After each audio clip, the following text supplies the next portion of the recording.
আজকে আবার এই ছোট্ট ছোট্ট পুচকে মাছগুলো রান্না করেছি। মাছগুলোকে খুব ভালো করে ম্যারিনেট করে রেখে দিয়েছিলাম মশলা দিয়ে।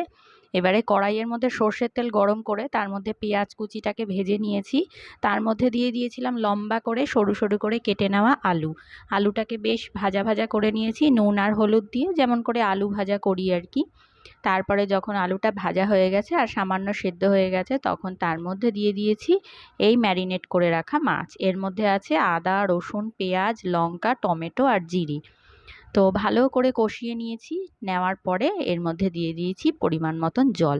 জলের পরিমাণটা কিন্তু একদমই কম দিয়েছি, কারণ এই রান্নাটা হবে একদম গা মাখা গা মাখা, একদম শুকনো শুকনো। তো আজকের এই রেসিপিটা কিন্তু দুর্দান্ত হয়েছিল ভাতের পাতে খেতে।